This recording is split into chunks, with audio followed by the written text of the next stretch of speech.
नमस्कार, स्वागत है आप सभी का देश और दुनिया की खबरों में। चलिए आज की प्रमुख हेडलाइंस पर सबसे पहले एक नजर डालते हैं। राहुल ने कहा भाजपा ने महाराष्ट्र चुनाव चोरी से जीता, राजनीति में करेंगे वापसी नवजोत सिंह सिद्धू। पूर्व राज्यपाल सत्यपाल मलिक बोले जिस घोटाले की जानकारी दी उसी घोटाले में हमें फंसाया जा रहा है। मध्य प्रदेश के प्लास्टिक गोदाम में लगी भीषण आग। उत्तराखंड में हेलीकॉप्टर की सड़क पर इमरजेंसी लैंडिंग। कोलंबिया में राष्ट्रपति उम्मीदवार को मारी गोली। यूपी में मुस्लिम युवक ने खुद की कुर्बानी दी। मणिपुर में बवाल के बाद फिर इंटरनेट बंद। यूपी में महंत के दाह संस्कार पर विवाद। गोरखपुर में निषाद पार्टी के कार्यकर्ताओं की दिन दहाड़े हत्या। दिन भर की खबरों में आप सभी का एक बार फिर स्वागत है। खबरों में आगे बढ़ने से पहले आप सभी से रिक्वेस्ट है, अगर आप हमारे चैनल पर पहली बार आए हैं तो सब्सक्राइब करें और अगर फेसबुक पर देख रहे हैं तो फॉलो करें। चलिए खबरों को विस्तार से जानते हैं। राहुल बोले भाजपा ने महाराष्ट्र चुनाव चोरी से जीता। कांग्रेस नेता राहुल गांधी ने नवंबर 2024 में हुए महाराष्ट्र विधानसभा चुनाव को लेकर भाजपा पर सीधा आरोप लगाया है। उन्होंने कहा कि इस चुनाव में मैच फिक्सिंग की गई थी, जिसमें पहले से भाजपा की जीत तय करने की पूरी कोशिश की गई। राहुल गांधी ने शनिवार को अखबार द इंडियन एक्सप्रेस में लिखे एक लेख में कहा भाजपा और उसके सहयोगियों ने चुनाव जीतने के लिए 5 स्टेप की प्लानिंग की थी। उन्होंने यह भी कहा कि महाराष्ट्र की तरह ही मैच फिक्सिंग अगली बार बिहार में होगी। आज की अगली खबरों में है राजनीति में फिर वापसी करेंगे नवजोत सिंह सिद्धू। 2022 विधानसभा चुनाव में हार का सामना करने के बाद राजनीति से दूरी बना चुके पूर्व क्रिकेटर नवजोत सिंह सिद्धू का परिवार एक बार फिर राजनीति में नजर आ रहे हैं। सिद्धू जहां छोटे पर्दे पर सक्रिय हुए हैं, उनकी पत्नी नवजोत कौर अमृतसर ईस्ट हलके में दोबारा दिख रही है। अनुमान लगाया जा रहा है कि सिद्धू खुद तो नहीं, लेकिन उनकी पत्नी नवजोत कौर चुनावी आंकड़े में उतर सकती हैं। अगली खबर है पूर्व राज्यपाल सत्यपाल मलिक बोले जिस घोटाले की जानकारी दी उसी में हमें फंसाया जा रहा है। जम्मू कश्मीर के कीरू हाइड्रो पावर प्रोजेक्ट से जुड़े भ्रष्टाचार मामले में चार्जशीट दाखिल होने के 15 दिन बाद जम्मू कश्मीर के पूर्व गवर्नर सत्यपाल मलिक ने चुप्पी तोड़ी। मलिक 11 मई से दिल्ली के राम मनोहर लोहिया अस्पताल में भर्ती हैं। उन्होंने शनिवार को एक्स पर पोस्ट के जरिए भ्रष्टाचार के आरोपों का खंडन किया। कहा मैं पिछले लगभग 1 महीने से अस्पताल में भर्ती हूं और किडनी की समस्या से जूझ रहा हूं। उन्होंने बताया परसों सुबह से मैं ठीक था, लेकिन आज फिर से मुझे आईसीयू में शिफ्ट करना पड़ा। मेरी हालात बहुत गंभीर होती जा रही है। मैं रहूं या ना रहूं, इसलिए अपने देशवासियों को सच्चाई बताना चाहता हूं।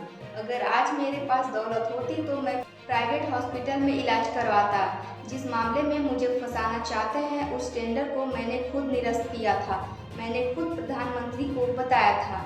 अगली बड़ी खबर है मध्य प्रदेश के प्लास्टिक गोदाम में लगी भीषण आग। कटनी जिले के कुटला थाना क्षेत्र के इंडस्ट्रियल इलाके लमदरा में शनिवार शाम 5:30 बजे सुभाष एंड कंपनी के प्लास्टिक गोदाम में आग लग गई। इससे थर्मोकोल फैक्ट्री समेत 4 कंपनियां जल चुकी हैं। इसमें प्लास्टिक के बैग, थैले, थर्मोकोल का निर्माण किया जाता था। 10 दमकल ने करीब 6 घंटे बाद रात 11:15 पर आग पर काबू पाया। कलेक्टर एसपी मौके पर मौजूद रहे। स्थानीय लोगों के मुताबिक देर शाम गोदाम से भीषण आग की लपटें निकलने शुरू हुई। गोदाम में प्लास्टिक की बोरियों और बैग्स का भारी स्टॉक था। तेज हवा के कारण आग की लपटें तेजी से फैली। कुछ ही मिनटों में बगल की थर्मोकोल फैक्ट्री तक पहुंच गई। अगली खबर है उत्तराखंड में हेलीकॉप्टर की सड़क पर इमरजेंसी लैंडिंग। उत्तराखंड के रुद्रप्रयाग में तकनीकी खराबी के कारण सड़क पर हेलीकॉप्टर की इमरजेंसी लैंडिंग कराई गई। इस दौरान हेलीकॉप्टर के पीछे का हिस्सा कार पर गिरते ही टूट गया। कार भी पूरी तरह से क्षतिग्रस्त हो गई। हेलीकॉप्टर के पंखे से हाईवे किनारे बनी दुकान की टीन सेट भी उड़ गई। इस दौरान दुकान में बैठे लोगों ने भागकर जान बचाई। हेलीकॉप्टर में पायलट समेत 6 यात्री सवार थे। हादसे में पायलट को हल्की चोटें आई हैं। इसके अलावा अन्य यात्री सुरक्षित हैं।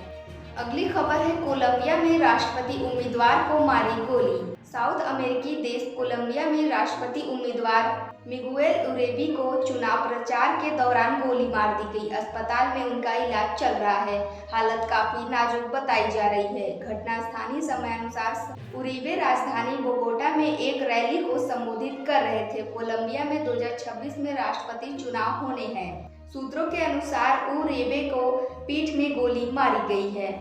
अगली बड़ी खबर है, यूपी में मुस्लिम युवक ने खुद की कुर्बानी दी।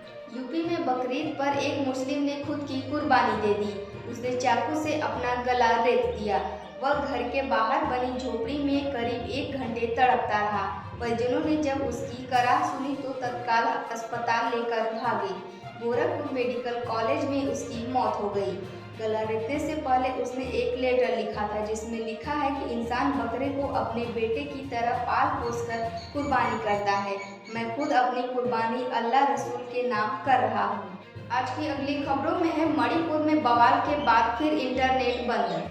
मणिपुर सरकार ने शनिवार रात 11:45 पर 5 दिनों के लिए घाटी के 5 जिलों में इंटरनेट बंद कर दिया है।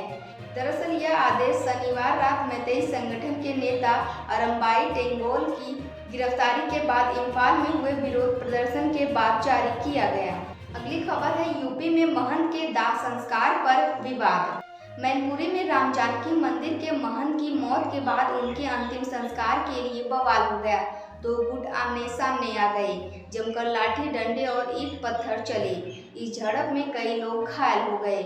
मौके पर पहुंची पुलिस ने लाठीचार्ज कर हालात को काबू में किया। पुलिस ने 12 से अधिक लोगों को हिरासत में लिया है।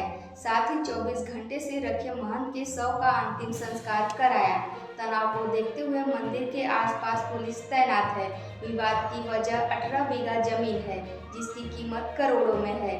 विरोध गुट कब्जा करना चाहता है। आज की अगली बड़ी खबर है, गोरखपुर के निषाद पार्टी के कार्यकर्ता की दिन दहाड़े हत्या।